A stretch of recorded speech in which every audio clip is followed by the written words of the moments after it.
ಪರೀಕ್ಷಾ ಅಕ್ರಮ ತಡೆ ತಿದ್ದುಪಡಿ ಮಸೂದೆ ಅಂಗೀಕಾರ ಆಗಿದೆ. ಲೋಕಸಭೆಯಲ್ಲಿ ತಿದ್ದುಪಡಿ ಮಸೂದೆ ಅಂಗೀಕಾರ ಆಗಿದೆ. ಸಾರ್ವಜನಿಕ ಪರೀಕ್ಷೆ ತಿದ್ದುಪಡಿ ಮಸೂದೆ 2026 ಧ್ವನಿ ಮತದ ಮೂಲಕ ಮಸೂದೆಗೆ ಅಂಗೀಕಾರ ಸಿಕ್ಕಿದೆ.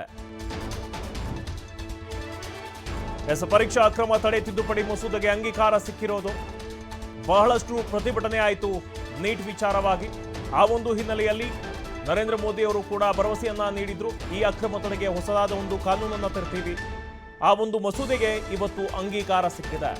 ಲೋಕಸಭೆಯಲ್ಲಿ ತಿದ್ದುಪಡಿ ಮಸೂದೆಗೆ ಅಂಗೀಕಾರ ಸಿಕ್ಕಿರೋದು ಸಾರ್ವಜನಿಕ ಪರೀಕ್ಷೆ ತಿದ್ದುಪಡಿ ಮಸೂದೆ 2026 ಧ್ವನಿ ಮತದ ಮೂಲಕ ಮಸೂದೆ ಅಂಗೀಕಾರವನ್ನ ಮಾಡಲಾಗಿದೆ. ಬಹಳಷ್ಟು ಪ್ರತಿಭಟನೆ ಆಗಿತ್ತು. ದೆಹಲಿ ಅನ್ನೋದು ಅಕ್ಷರಶಃ ರಣರಂಗವಾಗಿತ್ತು. ಈ ಒಂದು ನೀಟ್ ಪ್ರಶ್ನೆ ಪತ್ರಿಕೆಯ ಲೀಕ್ನ ಹೊಣೆ ಹೊತ್ತು ಶಿಕ್ಷಣ ಸಚಿವರೇ ರಾಜೀನಾಮೆಯನ್ನ ಕೊಟ್ಟರು. ಇದಾದ ಮೇಲೆ ಕಠಿಣ ಕಾನೂನನ್ನ ನಾವು ತರ್ತೀವಿ ಅಂತ ಬಿಜೆಪಿ ಸರ್ಕಾರ ಹೇಳಿತ್ತು. ಇವತ್ತು ಪರೀಕ್ಷಾ ಅಕ್ರಮ ತಡೆ ತಿದ್ದುಪಡಿ ಮಸೂದೆಗೆ ಅಂಗೀಕಾರ ಸಿಕ್ಕಿದೆ. ಲೋಕಸಭೆಯಲ್ಲಿ ತಿದ್ದುಪಡಿ ಮಸೂದೆ ಅಂಗೀಕಾರ ಆಗಿದೆ. ಸಾರ್ವಜನಿಕ ಪರೀಕ್ಷೆ ತಿದ್ದುಪಡಿ ಮಸೂದೆ 2026 ಇನ್ನು ಧ್ವನಿ ಮತದ ಮೂಲಕ ಮಸೂದೆಗೆ ಅಂಗೀಕಾರ ಸಿಕ್ಕಿರೋದು. जो सदस्य इसके पक्ष में हाँ गए, जो सदस्य विरोध में ना गए, मेरे विचार में निर्णय हाँ वालों के पक्ष में प्रस्ताव स्वीकृत हुआ और विधेयक पारित हुआ। मंत्री जी अब प्रस्ताव करें कि विधेयक को पारित किया जाए। मैं प्रस्ताव करता हूं कि विधेयक को पारित किया जाए। प्रश्न ये कि विधेयक को पारित किया जाए।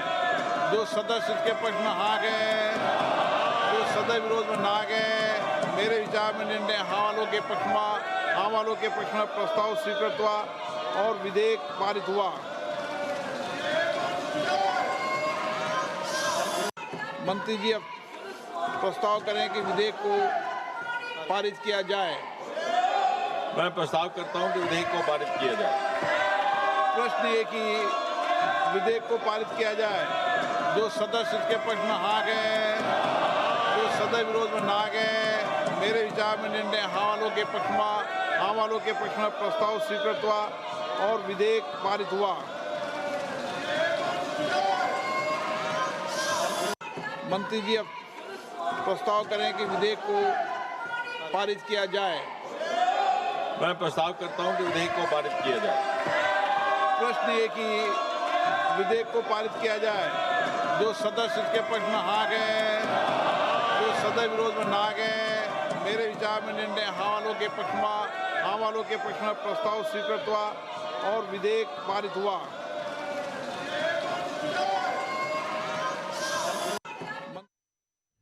ಧ್ವನಿ ಮತದ ಮೂಲಕ ಮಸೂದೆಗೆ ಅಂಗೀಕಾರ ಸಿಕ್ಕಿರೋದು.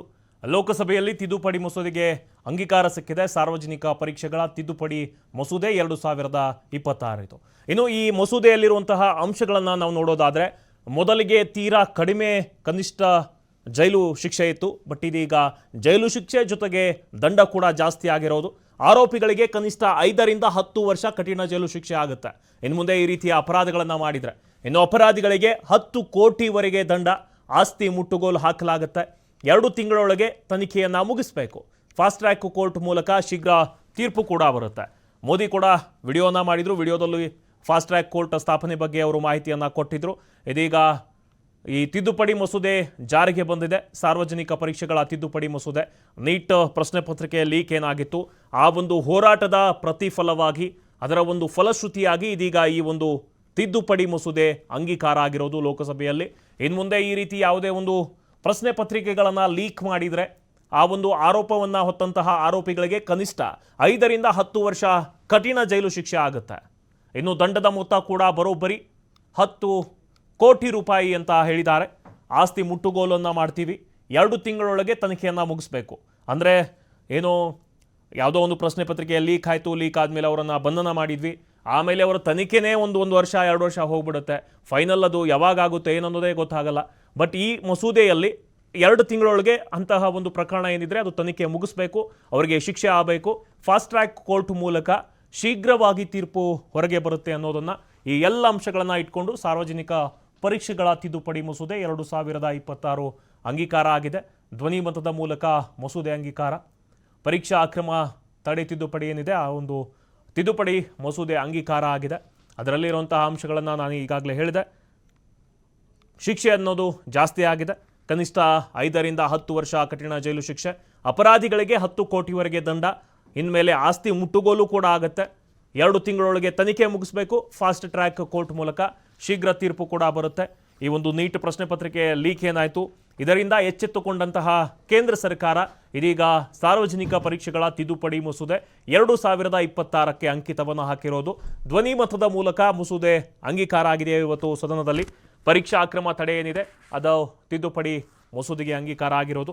ಯುವಕರ ಭವಿಷ್ಯ, ಯುವಕರ ವೆಲ್ನೆಸ್ ಏನಿದೆ ನಮಗೆ ತುಂಬ ಮುಖ್ಯ ಅಂತ ಕೇಂದ್ರ ಸರ್ಕಾರ ಹೇಳಿತ್ತು.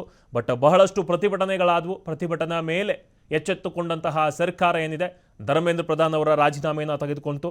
ಆಮೇಲೆ ಏನು ವೃದ್ಧ ಕುಟುಂಬಗಳಿದ್ವು, ಈ ಒಂದು ನೀಟ್ ಪ್ರಶ್ನೆ ಪತ್ರಿಕೆಯಿಂದ ಮಾನಸಿಕವಾಗಿ ಕುಗ್ಗಿ ಆತ್ಮಹತ್ಯೆಯನ್ನು ಮಾಡಿಕೊಂಡಂತಹ ವಿದ್ಯಾರ್ಥಿಗಳ ಕುಟುಂಬಕ್ಕೆ 1 ಕೋಟಿ ರೂಪಾಯಿ ಪರಿಹಾರ ಕೂಡ ಆಯಿತು. ಆಮೇಲೆ ದೆಹಲಿಯಲ್ಲಿ ಪ್ರತಿಭಟನೆ ನಡೆಸಿದಂತಹ ವಿದ್ಯಾರ್ಥಿಗಳ ವಿರುದ್ಧ ಯಾವುದು FIR ಇರಲಿಲ್ಲ. ನೆಕ್ಸ್ಟು ಇದಾದಮೇಲೆ ಇದೀಗ ಅದರ ಮುಂದಿನ ಅಪ್ಡೇಟ್ ಅಂದರೆ ಇದೆ, ಪರೀಕ್ಷಾ ಅಕ್ರಮ ತಡೆ ತಿದ್ದುಪಡಿ ಮಸೂದೆಗೆ ಇವತ್ತು ಕೇಂದ್ರ ಸರ್ಕಾರ ಅಂಗೀಕಾರವನ್ನು ಮಾಡಿರೋದು. ಲೋಕಸಭೆಯಲ್ಲಿ ತಿದ್ದುಪಡಿ ಮಸೂದೆ ಅಂಗೀಕಾರ ಆಗಿದೆ. ಸೊ ಇದರಿಂದ ಈ ಪ್ರಶ್ನೆ ಪತ್ರಿಕೆ ಲೀಕ್ ಆಗೋದು, ಇವೆಲ್ಲ ಒಂದು ತಪ್ಪುಗಳಿಗೆ ಶಿಕ್ಷೆ ಮುಂದಿನ ದಿನಗಳಲ್ಲಿ ಆಗೇ ಆಗುತ್ತೆ.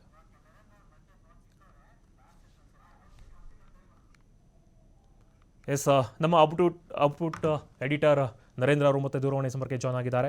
ಎಸ್ ನರೇಂದ್ರ ಅವರು ಹೇಳಿ. ಮಲ್ಲಿಕಾರ್ಜುನ್, ಈಗ 2013 ನಾನು ಆಗ್ಲೇ ಹೇಳ್ತಿದ್ದಂಗೆ 2013-14ರಲ್ಲಿ ಯಾವುದೊಂದು ಬಿಲ್ಲನ್ನ ತರಬೇಕಾಗಿತ್ತು ಅಂತೇಳಿ ಅನ್ಕೊಂಡಿದ್ರು. ಆ ಬಿಲ್ ಆಗದಿಂದ ಈಗವರೆಗೂ ಕೂಡ ಹತ್ತತ್ರ 12 ರಿಂದ 13 ವರ್ಷ ನೆನೆಗುದಿಗೆ ಬಿದ್ದಿತ್ತು.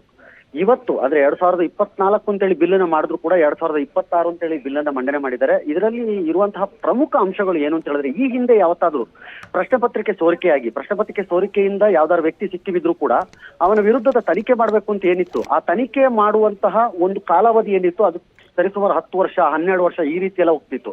ಆದ್ರೆ ಈಗ ಒಂದು ಹೊಸ ಕಾನೂನು ಬಂದಿರೋದ್ರಿಂದ ಏನು ಅಂತ ಹೇಳಿದ್ದಾರೆ ಅಂತ ಹೇಳಿದ್ರೆ, 2 ತಿಂಗಳೊಳಗೆ ತನಿಖೆಯನ್ನ ಮಾಡಬೇಕು, 3 ತಿಂಗಳೊಳಗೆ ಅವರಿಗೆ ಚಾರ್ಜ್ ಶೀಟ್ ಅನ್ನ ಸಬ್ಮಿಟ್ ಮಾಡಬೇಕು ಅಂತೇಳಿ ಒಂದು ಕಾನೂನನ್ನ ತಂದಿದ್ದಾರೆ. ಇದ್ರ ಒಳಗಡೆ ಇದರ ಜೊತೆಗೆ ಇನ್ನು ಬಹಳ ಮುಖ್ಯವಾಗಿ ನಾವು ನೋಡ್ಬೇಕಾಗಿದ್ದೇನು ಅಂದ್ರೆ, ಯಾವುದೋ ಒಂದು ಸಂಸ್ಥೆ ಅಥವಾ ಯಾವುದೋ ಒಬ್ಬ ವ್ಯಕ್ತಿ ಇಂಥ ಒಂದು ಅಕ್ರಮದಲ್ಲಿ ಏನಾದ್ರು ಕಂಡು ಬಂದ ಅಂತ ಹೇಳಿದ್ರೆ ಆ ವ್ಯಕ್ತಿಯನ್ನ 6 ರಿಂದ 10 ವರ್ಷಗಳ ತನಕ ಕಠಿಣ ಶಿಕ್ಷೆಗೆ ಒಳಪಡಿಸಬಹುದು ಅಂತೇಳಿ ಒಂದು ಕಾನೂನನ್ನು ತಂದಿದ್ದಾರೆ.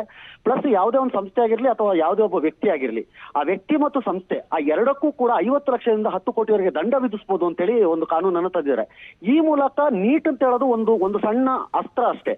ಆದ್ರೆ ಈ ಜೆನ್ಜಿ ಅಂತೇಳಿ ಕರೆಯುವಂತಹ ಅಥವಾ ನಾವು ಈ CJP ಪಾರ್ಟಿ ಅಂತೇಳಿ ಕರೆಯುವಂತಹ ಒಂದು ಪಕ್ಷಗಳು, ರಾಜಕೀಯ ಸಾಮಾಜಿಕ ಪಕ್ಷಗಳು 36 ದಿನಗಳ ನಿರಂತರ ಹೋರಾಟವನ್ನು ಮಾಡ್ತಲ್ಲ, ಆ ನಿರಂತರ ಹೋರಾಟದ ಫಲವಾಗಿ ಇವತ್ತು ಇಂಥದ್ದೊಂದು ಕಾನೂನು ಬಂದಿದೆ. ಇದಕ್ಕೆ ವಿರೋಧನೂ ಇದೆ, ಪರನೂ ಇದೆ, ಏನು ಬೇಕಾದ್ರೂ ಇರ್ಬೋದು. ಆದ್ರೆ ಇದ್ರೂ ಕೂಡ ಇಂಥದ್ದೊಂದು ಕಾನೂನನ್ನ ಈ ದೇಶಕ್ಕೆ ತಂದಿದ್ದು ಬಹಳ ಒಳ್ಳೇದಾಯ್ತು. ಯಾಕೆ ಅಂತ ಹೇಳಿದ್ರೆ, ಈಗಾಗಲೇ ಈ ರೀತಿಯ ಪ್ರಶ್ನೆ ಪತ್ರಿಕೆ ಸೋರಿಕೆಯಿಂದಾಗಿ CET ಅಂತ ಹೇಳೋದು ನ್ಯಾಷನಲ್ ಮಟ್ಟದಲ್ಲಿ ಹೊರಟೆ ಹೋಯ್ತು. ಅದಕ್ಕೆ ಇದನ್ನ ನೀಟ್ ಮತ್ತು UG ಅಂತ ಹೇಳ್ಬಿಟ್ಟು ಇದನ್ನ ಸೇರಿಸಿ ಇದೊಂದು ಹೊಸ ಕಾನೂನನ್ನು ತಂದಿದ್ದಾರೆ. ಈ ಕಾನೂನನ್ನು ಇವತ್ತು ಲೋಕಸಭೆಯಲ್ಲಿ ಅಂಗೀಕಾರ ಆಗಿದೆ. ಇನ್ನು ನೆಕ್ಸ್ಟ್ ರಾಜ್ಯಸಭೆಗೆ ಹೋಗುತ್ತೆ, ರಾಜ್ಯಸಭೆಯಲ್ಲಿ ಆಟೋಮೆಟಿಕಲ್ ಅಂಗೀಕಾರ ಆಗುತ್ತೆ. ಇದರ ನಂತರ ಪ್ರಶ್ನೆ ಪತ್ರಿಕೆಗಳ ಸೋರಿಕೆ ಹೇಗೆ, ಏನು, ಎತ್ತ ಅಂತ ಹೇಳೋದು, ಇದರ ಹೊಸ ಕಾನೂನನ್ನು ಕೂಡ ಈಗ ಮಸೂದೆ ಮಂಡನೆ ಆಗಿದೆ. ಕಾನೂನನ್ನು ಹೇಗೆ ರಚಿಸಬೇಕು ಅಂತ ಹೇಳೋದು ಬಹಳ ಮುಖ್ಯವಾಗಿ ಎದ್ದು ಕಾಣುತ್ತೆ ಮಲ್ಲಿಕಾರ್ಜುನ್. ಥ್ಯಾಂಕ್ ಯು ನರೇಂದ್ರ, ನಿಮ್ಮೆಲ್ಲ ಮಾಹಿತಿಗಾಗಿ.